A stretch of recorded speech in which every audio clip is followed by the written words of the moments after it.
morning, everybody. Welcome to the vlog. Has your day started amazing? I sure hope it has. As a matter of fact, let me know down in the comments if it's been amazing and how we can make it amazing together. Lori is actually off to Grand Rapids, Michigan. It's a couple days for my daughter's wedding, and she's gonna go help out for the next couple days, which means that everything is on me, which is completely fine. I have a bunch of busy work to do. Kelsey is gonna be feeding some snakes, including trying to feed the black-headed pythons today, so I can't wait to see if they eat. That's gonna be absolutely incredible. I am gonna definitely have to pack all the shipments today, which you guys know that I am not that good at, but we're gonna do the best we possibly can. What do you say, the next 12 or 15 minutes? We set all our problems aside and just have a good time together. So let's go ahead and get this day started. All right, so I'm gonna get my day started, but to be honest with you, Eric just came and kind of showed me something that's a little bit disturbing.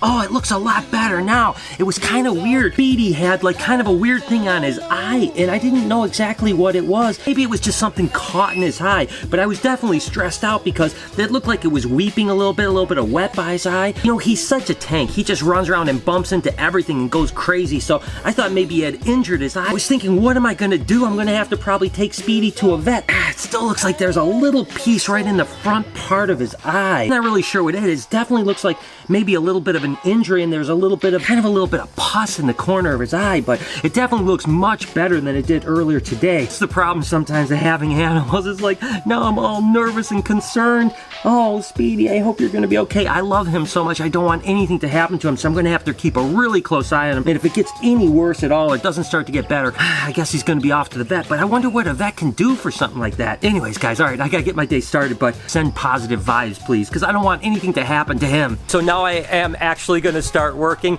and the first thing that I really need to do is get my shipments packed, which Lori normally does. Even when I help out, I typically just do the ball pythons, so the fact that I have to do the geckos and the colubrids and the ball pythons, this should be a little bit of a challenge. With that said, I have 19 orders that are gonna go out today, a total of about 30-ish animals, because some orders have more than one animal in it. I don't know, I think that there's only 1 or 2 ball pythons, so let's go ahead and just pack the ball pythons, and then we'll sort of work our way down the list. So it turns out that we actually have 2 ball pythons to pack today, a cinnamon ball python and a normal ball python. And I'm gonna be honest with you, it's pretty rare for us to only ship 2 ball pythons in a day, so it should be at least easy for me to find them, hopefully. So let's go ahead and take a look.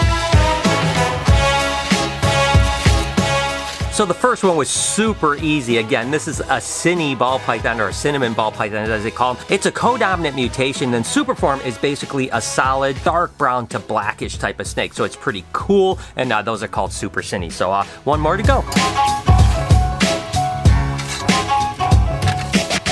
And then, of course, a normal female ball python. What a cutie. I tell you what, I just love ball pythons. So, okay, that was super simple. Now on to either colubrids, geckos, and I think some rainbow boas. I think I might tackle the rainbow boas first. Next up is Brazilian rainbow boas. I just have a pair, and thankfully, as you guys can see, they're all sexed out. So that really helps me out a lot, because these guys can be a little bit bitey when they're little babies. So having to sex them out can sometimes be a little bit painful, but thankfully Lori already sexed them, so it's pretty simple. And I typically put paper towel in the bottom of rainbows. I just think they travel well that way. And but I did notice that, I tell you, we sell a lot of rainbow boas. Just a couple weeks ago, because we had that big litter and we had some before, we had like 40 or 50 little baby Brazilians, and I think we're down to like 6 or 7, and that's just in like a week and a half. So I was like kind of shocked when I'm looking around. I'm like, where are all the Brazilian rainbow boas? But obviously you guys are buying them up, which is cool. So 2 more go out today. I think next up would be either geckos or colubrids. Colubrids are going to be a pain in the butt, but so are geckos. So let's go ahead and see if we can find the colubrids. So Lori basically knows where most everything is, or at least a general idea, because she not only sets them up, but she feeds them every week. I have no clue where things are, so first thing I need to do is find a pair of granite Mex with our San Luis Potosi king snakes. I think I know where those are. If I'm not mistaken, they're right over here, but they could be on the other side too, so these actually do have numbers on them too, so I have to find the very specific ones, because whoever ordered them off the website obviously is ordering a specific animal, and I've got to make sure I don't mess this up, because if I do, Laura will be mad, and I don't want to make a customer upset either. So wish me luck. I'm going to find these 2. Hopefully it'll go smoothly.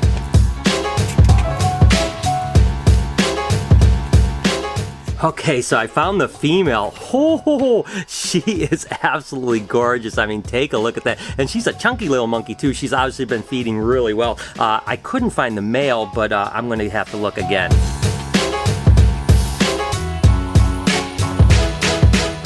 Okay, I found him, and oh my gosh, he is so cool. Look at that neck stripe on him. I mean, Oh my gosh, whoever's getting this pair of Max, you picked really wisely. These things are gorgeous. This is proving to be a little bit difficult, but I did have to pack 2 female Mexican black king snakes. I didn't even know we had Mexican black kings going out, and this one is peeing all over me, so that's really nice. Thank you very much, buddy.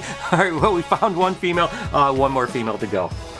Okay, and here's the other little monkey, the little female Mexican black king. Look at how cute it is. I tell you what, I love Mexican black kings, and they're always so popular. And as I was looking around, there's actually about 6 or 8 or even maybe 10 Mexican black kings left. I don't know if they're on the website or not, but if they're not on the website, they will be soon. Next one is a female hognose. The good news is I know exactly where she is because I've looked at her a bunch of times. She's so cute and pretty. So female hognose snake. Oh, they are so cute. Look at that little pudgy face. So that was an easy one. And then, yes, a female albino greenish rat. Finally, someone has the same taste as me. I love albino greenish rat snakes. I love greenish rat snakes altogether. It's awesome that someone bought this. So whoever that is, thank you. It's awesome. You're going to love this snake. Here's another kind of eclectic colubrid that you don't see very often, and it happens to be peeing on me as well. And this is a desert king, but these are really high yellow desert kings. So they're really beautiful animals. Again, not a lot of people work with the desert kings. They're called Splendida. I love them, and I love the fact that someone else loves them. All right, guys, so I'm not gonna lie, this is gonna be my biggest challenge here. I actually have to find corn snakes, and corn snakes are kind of all over the place. That's what's gonna make it so difficult. Don't get me wrong, leopard geckos are gonna be hard too, but at least I have Jessica here that kind of knows where everything is. Corn snakes can be here, they can be on 2 or 3 racks on the other side, and they can be on racks on this side, and there doesn't seem to be any organization with them, so Lori knows where everything is. I have no clue, so I don't know. I've got 5 corn snakes I have to find, and I think I know where one is, but that's about it. So the rest I'm just gonna have to look around and hopefully find. And this is the one that I knew where it was. This is actually a lavender corn, but it's het for what they would either call blood red or diffused, which makes them plasma corns. Absolutely gorgeous. I love the lavender stuff, and the plasma stuff is ridiculous. Okay, first one down, and 4 more to go. And these 4 are gonna be a lot more difficult. All right, so I found one more. I feel pretty good about myself right now. This is actually a male Okatee. Now, the Okatee is actually a locality of basically normal corn snake, but they have really beautiful saddles with black bordering around the saddles. It's really considered kind of the nicest of the classic corn snakes. Here's another Okatee corn. Same thing as the last one, and ironically enough, they're both males, but they're going to 2 different people, of course. But man, the Okatees are absolutely beautiful. I only have a few more snakes to go. One should be pretty easy because it's just an albino corn, and I know we have quite a few albino corns. The other ones might be a little bit more difficult, but hey, I'm making progress here. And sure enough, I was right. This is an albino corn snake, really easy to find because we have just a bunch of them, but look at how cool they are. They're really the first kind of mutation of corn snake that started things way back in the mid 80s, if I'm not mistaken, when the first ones were produced. Very cool animals. Now, I actually have one more corn snake to find. It's a male Miami corn snake, which is again a basically normal corn snake, but a locality which is South Florida, and I have no clue where it is. And I just gotta find one snake. So I have looked all over the place, cannot find this Miami corn. The last places that I have to look are on these 2 racks here. These are kind of overflow racks, so we didn't have any space left in the shoebox rack, so we stack them here. But you got to remember, the room temperature is about 83 degrees, so although they don't have a hot spot, colubrids can usually get away without a hot spot, especially if there's no regurgitation issues. But these guys will all be getting onto a rack system now that we've sold down some stuff. So let's hope I can find a Miami corn on this rack.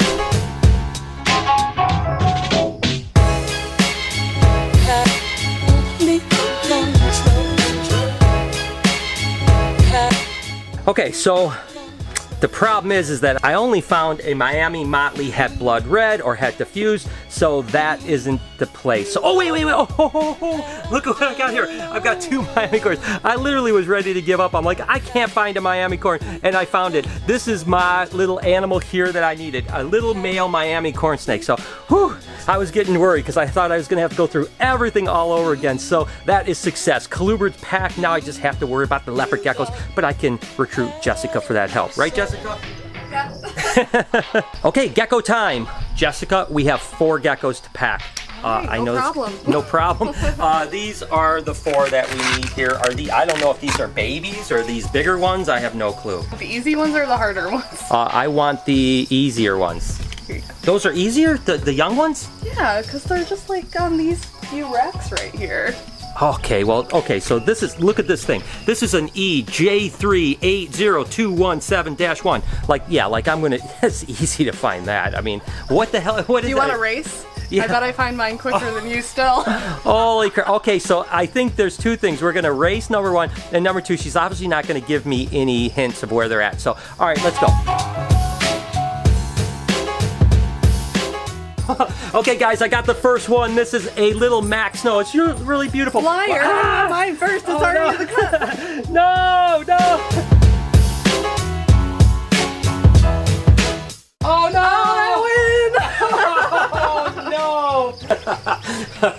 All right, guys. So the deal is that Jessica definitely beat me by a long shot. Good job, Jessica. This is a little Sun Glow Tremper, white and yellow. So and then what else did you pack? Oh, a little Super Snow. Look at that one right there. So 4 geckos, and I'll be honest, that kind of made things kind of quick. So thanks, Jessica. And it pushed me outside my comfort zone. So we'll pack this one up, and we are done packing for the day. Okay, so I just got a call from FedEx, and apparently one of the snakes that we shipped out yesterday for some reason didn't go out, and instead of having it sit there all night, I'm going to pick it up. This certainly doesn't happen very often where a shipment for some reason doesn't go out. I don't know exactly what happened, if there was a tracking issue. Regardless, I really don't blame FedEx because they actually called me to tell me that it was going to be sitting there overnight if I didn't come pick it up. And ironically enough, the guy that called, he was like, "Is this Brian Barczyk? I watch your vlog every day." So there you go, FedEx. I love you guys. And really, we ship so much stuff, FedEx, and we hardly ever have a problem. But unfortunately, it is about a 10 or 12 mile drive to FedEx. But I want to make sure that the snake is completely healthy. So hey, you got to do what you got to do to keep the animals in good shape.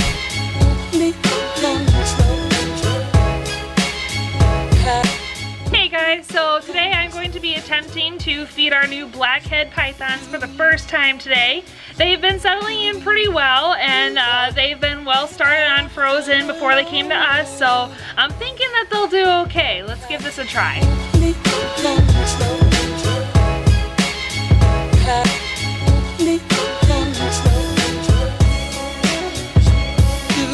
Alright, so the first one went really well. He wasted absolutely no time. He didn't even coil it. He just struck, and he went to town and ate like a champ, which is a really good sign, and I'm confident that the other 2 blackhead pythons will do just as well.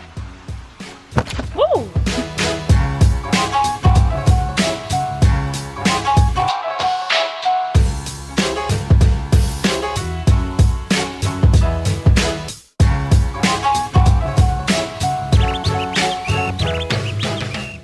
Now all the blackhead pythons have fed, which is great news, and now I gotta feed little Miss Perdita because she just shed and I bet she's hungry.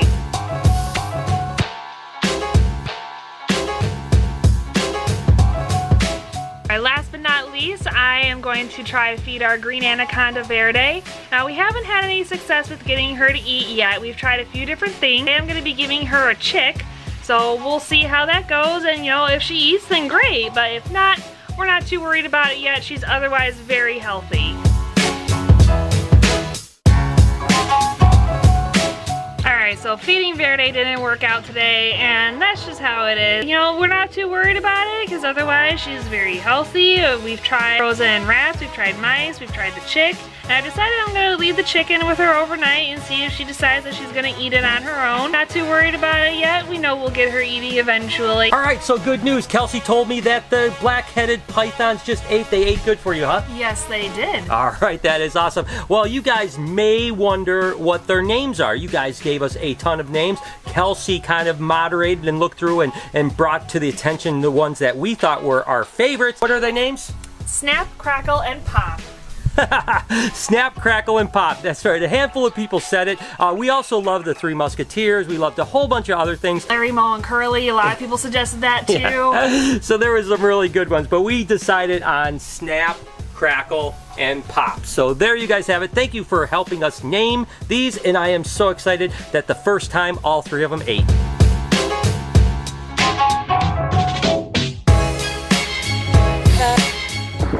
Okay, I got my little baby. Everything is good to go. We'll get him back set up and get him de-stressed. This is actually a little blood python, and you know, we could have just sent it right back out today and it would have been there tomorrow, but we just felt like it might be just a little bit too much stress to be traveling for 2 days. Rather that we would bring him home, we'd get him set up, give him 3 or 4 days to kind of settle back in, get kind of completely stress-free, and then we can ship them next week. It's kind of a little bit of an inconvenience for us, and of course an inconvenience for our customer, but there's nothing we can do. We always want to put the animal's health first, so back to the shop and get this guy set up. Alright guys, so we are going to go ahead and end the vlog here. Hope that you enjoyed my day. Basically, this is what it's like here when Lori isn't working. I get double duty, but it's alright because we accomplished everything. The truth is, it is absolutely amazing that she gets to spend these last couple days with my daughter before the wedding, because they are like best of friends, and I love the fact that they're as close as they are. Oh my god, I can't believe the wedding is coming up in just a couple days. Regardless, I hope you guys have an amazing day. Thank you so much for tuning in. You guys mean the world to me. I love you so much. Can you do me a couple favors, please? Can you smash that like button as well as hit that notification bell so you know when I post a video, which is every day, 7 days a week at 9 o'clock in the morning Eastern Standard Time. Remember to be kind to somebody, and I promise I'm going to see you tomorrow.